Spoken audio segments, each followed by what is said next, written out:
നമസ്കാരം. മലയാളി വാർത്തയിലേക്ക് സ്വാഗതം. രാഹുൽ മാങ്കൂട്ടത്തിൽ MLA-ക്കെതിരെ ലൈംഗിക പീഡന പരാതി നൽകിയ യുവതിയെ സമൂഹ മാധ്യമങ്ങളിലൂടെ അപമാനിച്ചെന്ന പരാതിയിൽ രാഹുൽ ഈശ്വറിനെ പോലീസ് അറസ്റ്റ് ചെയ്യുകയുണ്ടായി കഴിഞ്ഞ ദിവസം രാത്രി. ഇന്ന് രാവിലെ 11 മണിയോടുകൂടി രാഹുൽ ഈശ്വറിനെ കോടതിയിൽ ഹാജരാക്കും. തുടർന്ന് എന്താണ് കോടതിയുടെ തീരുമാനമെന്ന് നമുക്കറിയാം. ജാമ്യം ലഭിക്കുമോ ഇല്ലയോ എന്നറിയാം. ആദ്യഘട്ടത്തിലൊക്കെ തന്നെ ബെയിലബിൾ ഒഫൻസ്, അതായത് ജാമ്യം ലഭിക്കാവുന്ന കേസുകളായിരുന്നുവെങ്കിൽ പിന്നീട് ജാമ്യം ലഭിക്കാത്ത കേസാണ് കൂട്ടിച്ചേർത്തിരിക്കുന്നത് എന്നാണ് രാഹുൽ ഈശ്വറിന്റെ ഭാര്യ ദീപ രാഹുൽ ഈശ്വർ കഴിഞ്ഞ ദിവസം മാധ്യമങ്ങളോട് പ്രതികരിച്ചത്. ഏതായാലും അത്തരത്തിൽ, അതായത് ഈ ജാമ്യം ലഭിക്കാത്ത സാഹചര്യം ഉണ്ടാക്കിയിരിക്കുന്ന വീഡിയോ അത് രാഹുൽ മറ്റൊരു പോസ്റ്റിനെ കോട്ട് ചെയ്തതാണ്. അത് ഏതായാലും കോടതിയിൽ തെളിയിക്കാൻ സാധിക്കുമെന്നാണ് വിശ്വസിക്കുന്നത്. അതുകൊണ്ട് തന്നെ ഇതൊരു ഫാബ്രിക്കേറ്റഡ് കേസാണ്, അല്ലെങ്കിൽ തങ്ങളെ പേടിപ്പിക്കാൻ വേണ്ടി രാഹുൽ ഈശ്വർ എന്ന വ്യക്തിയെ പേടിപ്പെടുത്താൻ വേണ്ടി, ഭയപ്പെടുത്താൻ വേണ്ടിയിട്ടാണ് ഇത്തരത്തിലുള്ള കേസുകൾ നടത്തിയത് എന്നാണ്, കേസുകൾ കൊണ്ട് ഉദ്ദേശിക്കുന്നത് എന്നാണ് ദീപ രാഹുൽ ഈശ്വർ പ്രതികരിച്ചിരിക്കുന്നത്. എന്നാലും ദീപ രാഹുൽ ഈശ്വർ കഴിഞ്ഞ ദിവസം വളരെ വ്യക്തമായി തന്നെ കാര്യങ്ങൾ അവതരിപ്പിച്ചിരുന്നു.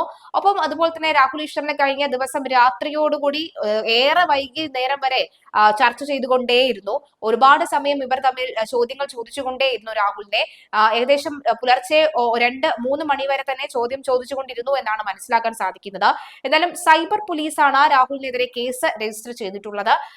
കൃത്യമായി തന്നെ കേസന്വേഷണം നടക്കുന്നുണ്ട് എന്ന് പോലീസ് സംഘം അഭിപ്രായപ്പെടുമ്പോഴാണ് രാഹുൽ ഈശ്വറിന്റെ അറസ്റ്റ് രേഖപ്പെടുത്തിയിരിക്കുന്നത്. എന്തായാലും ചോദ്യം ചെയ്യലിന് ശേഷമാണ് സൈബർ പോലീസ് രാഹുലിനെ അറസ്റ്റ് ചെയ്തത്. ജാമ്യമില്ലാ വകുപ്പ് പ്രകാരമാണ് കേസ്. ഇന്ന് കോടതിയിൽ ഹാജരാക്കും. യുവതിയുടെ പരാതിയിൽ KPCC general secretary Sandeep Warrier, Pathanamthitta Mahila Congress ജില്ലാ general secretary Ranjitha Pulikkan, supreme കോടതി അഭിഭാഷക ദീപ ജോസഫ് എന്നിവർക്കെതിരെയും കേസ് എടുത്തിട്ടുണ്ട്. ഇവർക്ക് ഹാജരാക്കാൻ നോട്ടീസ് നൽകും. നിലവിലെ സാഹചര്യത്തിൽ ഇവർ മുൻകൂർ ജാമ്യത്തിന് ശ്രമിച്ചേക്കും. അതിവേഗമായിരുന്നു രാഹുലിന് എതിരായ നീക്കം. സൈബർ പോലീസ് വൈകിട്ട് രാഹുലിന്റെ വീട്ടിലെത്തി ചോദ്യം ചെയ്യലിന് ഹാജരാക്കാൻ നിർദ്ദേശിക്കുകയായിരുന്നു. ഫോണും ലാപ്ടോപ്പും ഹാജരാക്കാനും നിർദ്ദേശിച്ചു. AR ക്യാമ്പിലെ വളപ്പിൽ സ്ഥിതി ചെയ്യുന്ന സൈബർ പോലീസ് സ്റ്റേഷനിലായിരുന്നു ചോദ്യം ചെയ്യൽ. രാഹുൽ മാങ്കൂട്ടത്തലിനെ ശക്തമായി പിന്തുണച്ച് രാഹുൽ ഈശ്വർ രംഗത്ത് വന്നിരുന്നു.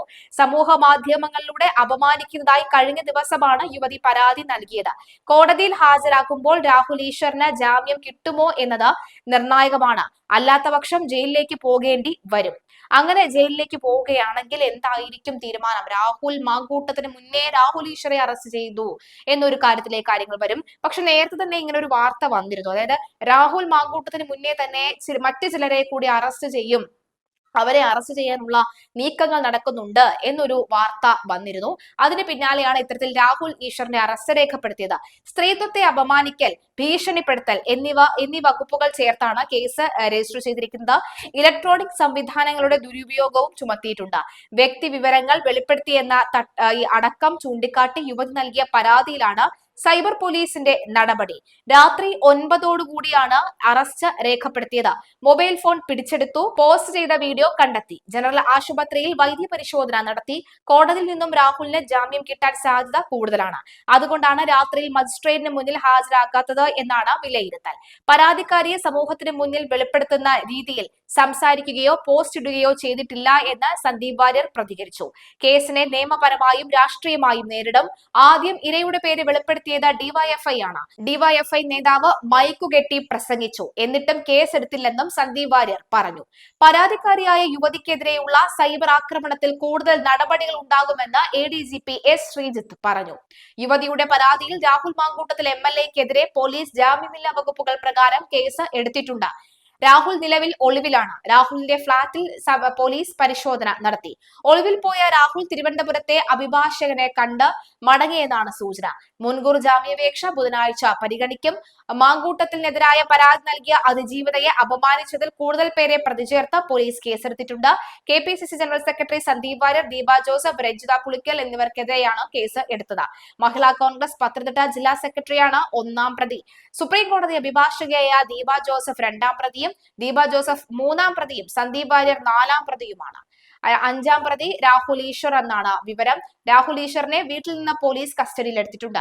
തിരുവനന്തപുരം സൈബർ പോലീസ് രജിസ്റ്റർ ചെയ്ത കേസിലാണ് നടപടി. രാഹുൽ ഈശ്വറിനെ AR ക്യാമ്പിൽ എത്തിച്ചു. ഇതിനെതിരെ 5 പേർക്കെതിരെയാണ് കേസ് എടുത്തിരിക്കുന്നത്. കസ്റ്റഡിയിലെടുത്ത രാഹുൽ ഈശ്വറിനെ തിരുവനന്തപുരം പോലീസ് ട്രെയിനിംഗ് കോളേജിലേക്ക് കൊണ്ടുവന്നിരുന്നു. ഇവിടെ വെച്ച് ചോദ്യം ചെയ്യൽ പൂർത്തിയാക്കുകയായിരുന്നു. ഇന്ന് 11 മണിയോടുകൂടി രാഹുൽ ഈശ്വറിനെ കോടതിയിൽ ഹാജരാക്കും എന്നാണ് മനസ്സിലാകുന്നത്. ഏതായാലും നിലവിൽ രാഹുൽ മാങ്കൂട്ടത്തിൽ മുൻകൂർ ജാമ്യാപേക്ഷ നൽകി ഒളിവിൽ കഴിയുന്ന സാഹചര്യത്തിലാണ്. അതിജീവിതയെ അപമാനിച്ചതിന് രാഹുൽ ഈശ്വറിനെതിരെ നിയമ നടപടി ഉണ്ടാകും. ഇരയുടെ ചിത്രം സന്ദീപിന്റെ ഫേസ്ബുക്ക് അക്കൗണ്ടിൽ നേരത്തെ പോസ്റ്റ് ചെയ്തിട്ടുണ്ടായിരുന്നു. ഇരയുടെ ഐഡന്റിറ്റി വെളിപ്പെടുത്തി എന്നാണ് സന്ദീപിന്റെ എതിരെയുള്ള കേസ്. പക്ഷെ അത് ഡിലീറ്റ് ചെയ്തു. എന്നാൽ താൻ ഡിലീറ്റ് ചെയ്തതിന് ശേഷമാണ് കുറിപ്പിട്ടത് എന്നാണ് പറയുന്നത്.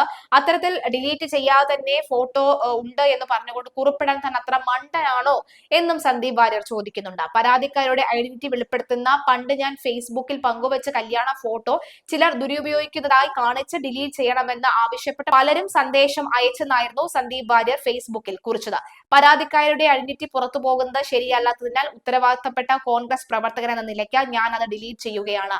വാസ്തവത്തിൽ പഴയ പോസ്റ്റുകൾ ഡിലീറ്റ് ചെയ്യേണ്ടതില്ല എന്നായിരുന്നു ഞാൻ ആദ്യം തീരുമാനിച്ചത്. എങ്കിലും പ്രത്യേക സാഹചര്യത്തിൽ കഴിഞ്ഞ വർഷം പങ്കുവച്ച കല്യാണ ഫോട്ടോ ഡിലീറ്റ് ചെയ്യുകയാണ് എന്നായിരുന്നു പോസ്റ്റ്. എന്നാൽ പോസ്റ്റ് പങ്കുവയ്ക്കപ്പെട്ടതിന് പിന്നാലെ പലരും സന്ദീപിന്റെ അക്കൗണ്ടിൽ കയറി ചിത്രം കൈക്കലാക്കി. ഇതോടെ ഇരയുടെ ചിത്രം സമൂഹ മാധ്യമങ്ങളിൽ പ്രചരിക്കുകയായിരുന്നു.